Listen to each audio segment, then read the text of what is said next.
Memorial Day is not simply about patriotism or ceremony. It's about recognizing that freedom has always had a human cost, paid by ordinary people willing to give extraordinary things for the sake of others.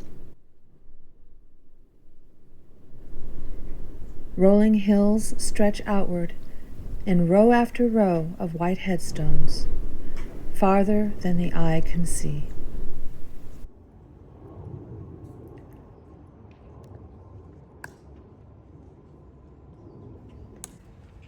At the tomb, a lone sentinel paces in perfect measured steps, guarding the memory of those whose remains never returned home.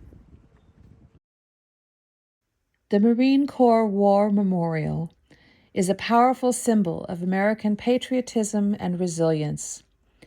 It overlooks National Cemetery and is another reminder of the sacrifices made by all who served to protect our country.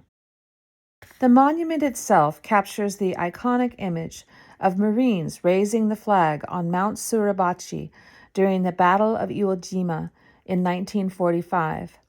It is a moment frozen in bronze, a symbol of perseverance and triumph. Honor flights bring aging veterans to Washington so they can visit the memorials built in their honor.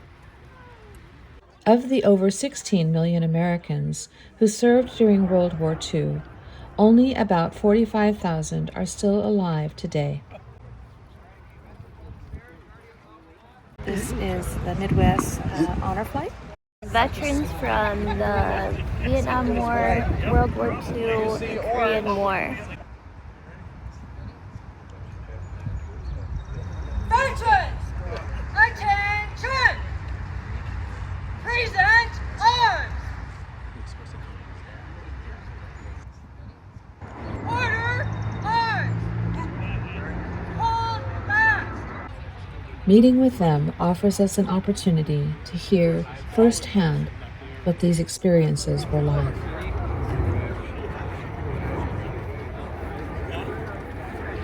My name is Trazia, and first of all, thank you so much Thank you. for your service. Can you tell me a little bit about yourself?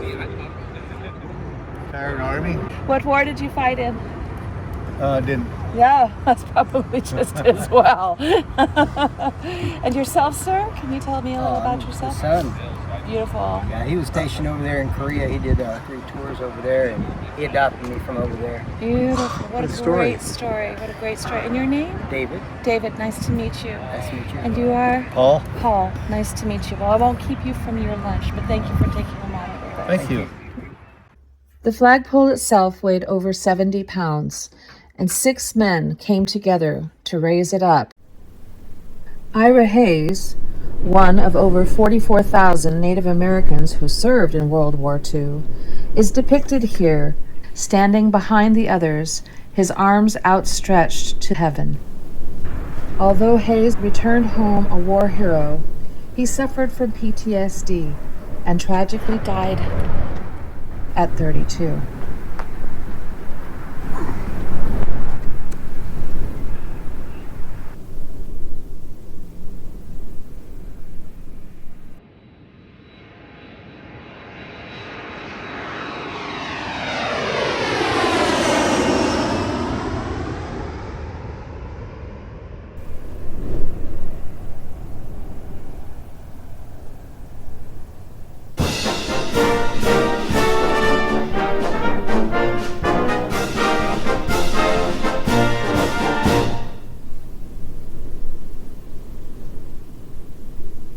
In the days since World War II, post-traumatic stress disorder, PTSD, has become a medically recognized diagnosis. Today, vets are helping vets deal with its often devastating effects. Irreverent warriors use humor and camaraderie to support vets as they reintegrate into society. We happen to come into a whole crowd of veterans who are raising awareness about veterans' suicide. It's a big problem in this country. Statistics say 22 every single day.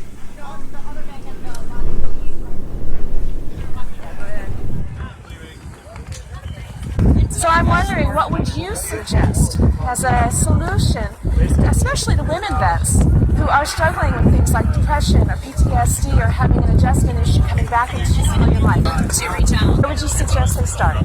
They can reach out to the suicide prevention line. They can also talk to, there's all types of support groups online. There is help out there. Awesome. Thank you so much for your time. Have a great day. You too.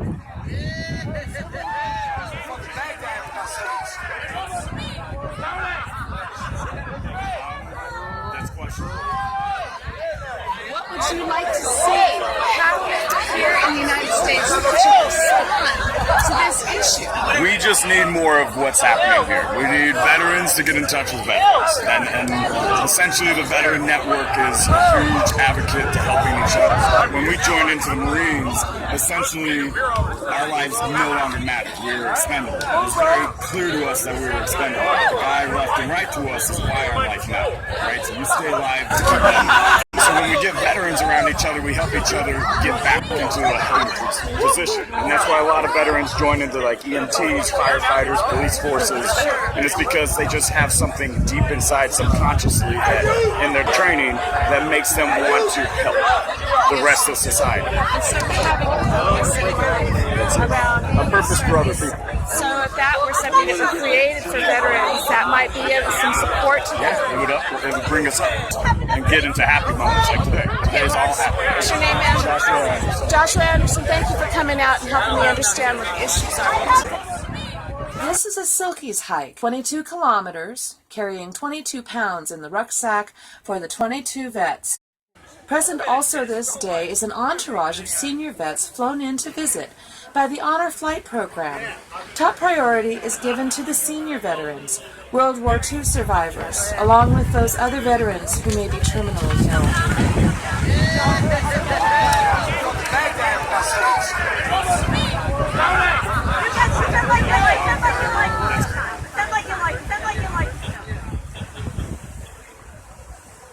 The young, irreverent warriors and Honor Flight vets mingle and share camaraderie. I'll never be fired up away.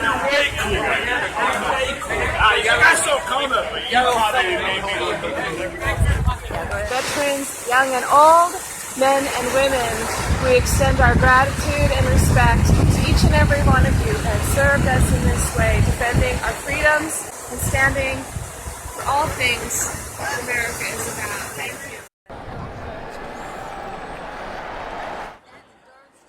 When we look back across the history of our nation, there have been times that have been very dark. We have always come back to being a unified nation with a vision that each and every one of us has the right to become something more than what we are in this moment. We're called again and again to love one another, to encourage one another, to believe the best about our country, to believe the best about people who think differently than we do, to believe the best about the generation that's coming up behind us. Abraham Lincoln, Martin Luther King,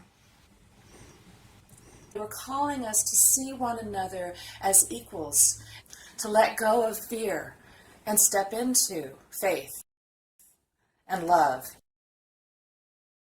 For any one of us who can look out beyond our current challenges and imagine, what words of wisdom, vision, and unity would you speak over our country today?